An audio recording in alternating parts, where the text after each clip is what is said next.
Hi ಸ್ನೇಹಿತರೆ, ಎಲ್ಲರಿಗೂ ನಮಸ್ಕಾರ. ಭಾರತ ಹಾಗೂ ಆಂಗ್ಲ ವಿರುದ್ಧ ನಡೆದಂತಹ ಮೊದಲ ಟೆಸ್ಟ್ ಮೂರನೇ ದಿನದಂದು ರವೀಂದ್ರ ಜಡೇಜಾ ಅವರು ಹಿಡಿದ ಕ್ಯಾಚ್ ಎಲ್ಲರಿಗೂ ಕೂಡ ಅಚ್ಚರಿ ಮೂಡಿಸಿದೆ. ಹೌದು ಸ್ನೇಹಿತರೆ, ರವೀಂದ್ರ ಜಡೇಜಾ ಅವರು ಈ ಕ್ಯಾಚ್ ತುಂಬಾ ಅತಿ ಅಮೂಲ್ಯ ಆಗಿತ್ತು. ಈ ಕ್ಯಾಚ್ ನೊಂದಿಗೆ ನಮ್ಮ ಭಾರತ ತಂಡಕ್ಕೆ ರವೀಂದ್ರ ಜಡೇಜಾ ಅವರು ಆಸರೆಯಾಗಿ ನಿಂತರು ಸ್ನೇಹಿತರೆ. ಅಷ್ಟಕ್ಕೂ ರವೀಂದ್ರ ಜಡೇಜಾ ಅವರು ಹಿಡಿದ ಕ್ಯಾಚ್ ಹೇಗಿತ್ತು ಗೊತ್ತಾ? ಇದರೆಲ್ಲದರ ಬಗ್ಗೆ ಇವತ್ತಿನ ಈ ವಿಡಿಯೋದಲ್ಲಿ ನಿಮ್ಗೆ ಕಂಪ್ಲೀಟ್ ಆಗಿ ತಿಳಿಸ್ಕೊಡ್ತಾ ಹೋಗ್ತೀನಿ. ಅದಕ್ಕಿಂತ ಮುಂಚಿತವಾಗಿ ಚಾನಲ್ಗೆ ಸಬ್ಸ್ಕ್ರೈಬ್ ಮಾಡ್ಕೊಂಡಿಲ್ಲ ಅಂತ ಹೇಳಿದ್ರೆ ಈ ಕೂಡಲೇ ಚಾನಲ್ಗೊಂದು ಸಬ್ಸ್ಕ್ರೈಬ್ ಮಾಡ್ಕೊಳ್ಳಿ ಹಾಗೂ ವಿಡಿಯೋಗೆ ಬಂದು ತಪ್ಪದೆ ಲೈಕ್ ಮಾಡಿ. ಭಾರತ ಹಾಗೂ ಇಂಗ್ಲೆಂಡ್ ನಡುವೆ ನಡೆದ ಮೊದಲ ಟೆಸ್ಟ್ ನಲ್ಲಿ ನಮ್ಮ ಭಾರತ ತಂಡ 2 ದಿನಗಳಲ್ಲಿ 471 ರನ್ ಗಳಿಸಿ ಆಲ್ಔಟ್ ಕೂಡ ಆಗಿತ್ತು. ನಂತರ 471 ರನ್ ಟಾರ್ಗೆಟ್ ಬೆನ್ನತ್ತಿದ ಇಂಗ್ಲೆಂಡ್ ತಂಡ 465 ರನ್ ಗಳಿಗೆ ಆಲ್ಔಟ್ ಕೂಡ ಆಗಿತ್ತು. ಹೌದು ಸ್ನೇಹಿತರೆ, ಇಂಗ್ಲೆಂಡ್ ತಂಡದ ಪರ ಬೆನ್ ಡಕೆಟ್ ಅವರು 94 ಬಾಲ್ಗಳಲ್ಲಿ 62 ರನ್ ಸಿಡಿಸುವ ಮೂಲಕ ಜಸ್ಪ್ರೀತ್ ಬುಮ್ರಾ ಅವರಿಗೆ ಹೊರಟಾದ್ರು. ಈ ಮೂಲಕ ತಮ್ಮ ಅತಿ ಅಮೂಲ್ಯವಾದ ಕಾಣಿಕೆಯನ್ನು ಇಂಗ್ಲೆಂಡ್ ತಂಡಕ್ಕೆ ಬೆನ್ ಡಕೆಟ್ ಅವರು ನೀಡಿದ್ರು. ಒಲ್ಲಿ ಪೋಪ್ ಅವರು ಕೂಡ ಆಡಿದಂತ 137 ಬಾಲ್ಗಳಲ್ಲಿ ಸೆಂಚುರಿ ಸಿಡಿಸುವ ಮೂಲಕ ಆಂಗ್ಲ ತಂಡಕ್ಕೆ ಆಸರೆಯಾಗಿ ನಿಂತರು. ಈ ಮೂಲಕ ಬೆನ್ ಡಕೆಟ್ ಹಾಗೂ ಒಲ್ಲಿ ಪೋಪ್ ಅವರಿಂದ ಒಳ್ಳೆ ಪ್ರದರ್ಶನ ಕೂಡ ಬಂತು. ಒಳ್ಳೆ ಜೊತೆ ಆಟ ಕೂಡ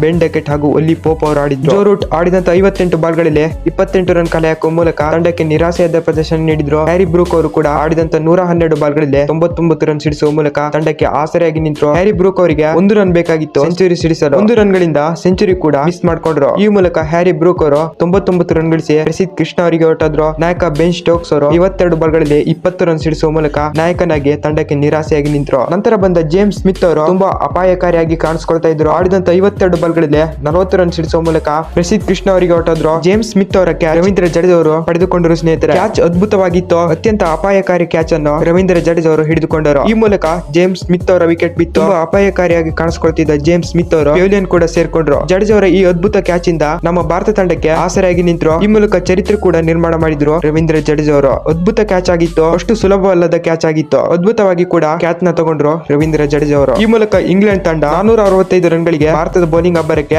ಆಲ್ಔಟ್ ಕೂಡ ಆಗಿತ್ತು ಸ್ನೇಹಿತರೆ. ರವೀಂದ್ರ ಜಡೇಜಾ ಅವರು ಹಿಡಿದಂತ ಈ ಕ್ಯಾಚ್ ಬಗ್ಗೆ ನಿಮ್ಗೆ ಅನಿಸುತ್ತೆ ಅಂತ ತಪ್ಪದೆ ಕಾಮೆಂಟ್ ನಲ್ಲಿ ತಿಳಿಸುವ ಮೂಲಕ ನಿಮ್ಮ ಅಭಿಪ್ರಾಯವನ್ನು ವ್ಯಕ್ತಪಡಿಸಿ ಸ್ನೇಹಿತರೆ.